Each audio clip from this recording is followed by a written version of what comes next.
search to find the love within. Copyright, copyright, copyright. The one thing that haunts us YouTubers more than the fear of losing relevance or even a ton of subscribers. But think about it, this term, copyright, gets thrown around a lot, especially here on YouTube, where most often than not we see our favorite YouTubers having a reaction to the term something like this. Oh!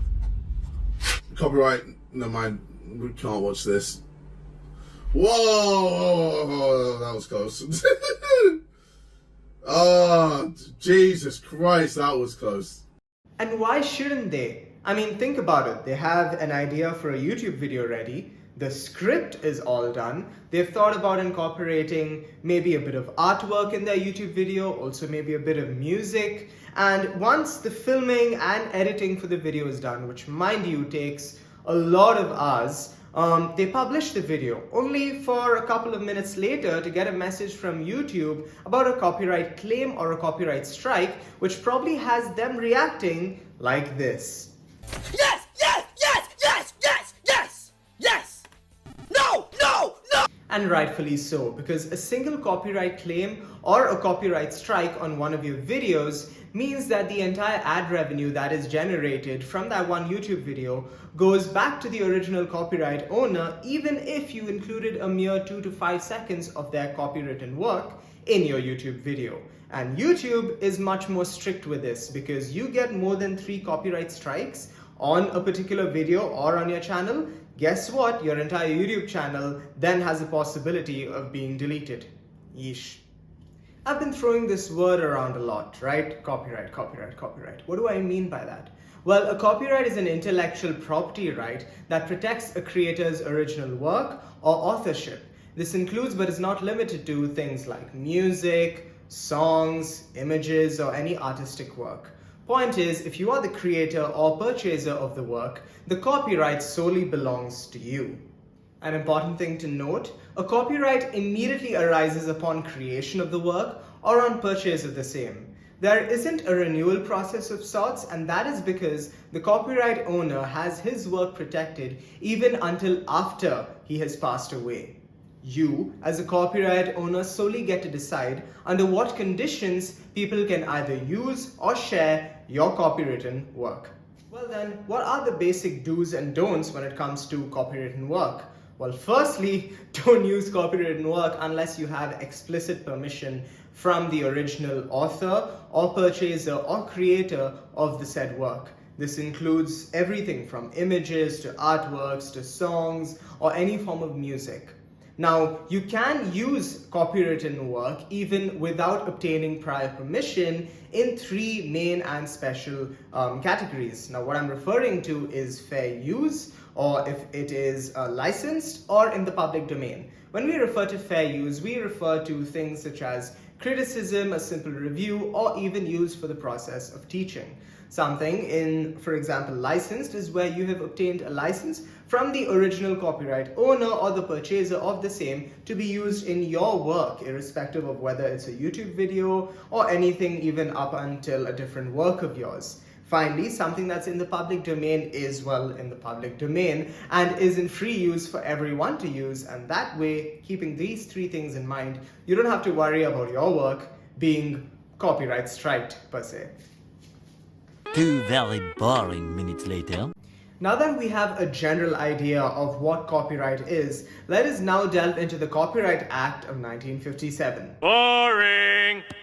Hold up now, hold up. I know that may seem tedious or even boring, so stay with me. I promise you that I'll make it worth your while. Deal? Alright, so let's get started. The Copyright Act of 1957 protects a plethora of things, such as literary, dramatic works, music, artistic, cinematograph films, and sound recordings. It is important to note that the Act protects not just the idea, however, the expression of the said idea as well.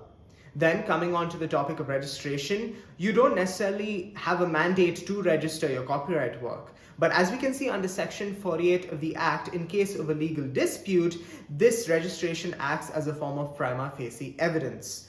Now, obviously for registration, you need a copyright office, and the same is established under Section 9 of the Act with a registrar as its head. Now, this Copyright Office also contains a register that contains names, work titles, and addresses of all the copyright owners that have registered their works under the Act. Let's say you're all set and ready to register your work under the Copyright Act. Well, slow down. Firstly, check out Section 13, which lays down the eligibility criteria for any work to even be registered under the Act. It outlines certain important categories, the main one being originality. Another important thing to note, the Copyright Act empowers the Copyright Office to prescribe the form and manner in which both your application and registration is to be handled. Coming to the most important part, the procedure for registration. Firstly, you obtain an application from the Copyright Rules 2013 as per Form 14. Fill it up with your name, the work, the description of the work, etc.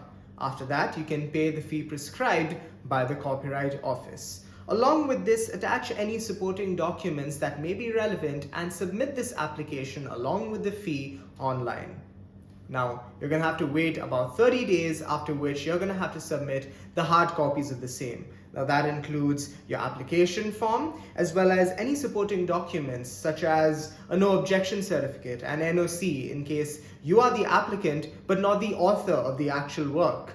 Also, things such as CDs, flash drives, or a USB stick in case your work is a sound recording, music related, or even a cinematograph film.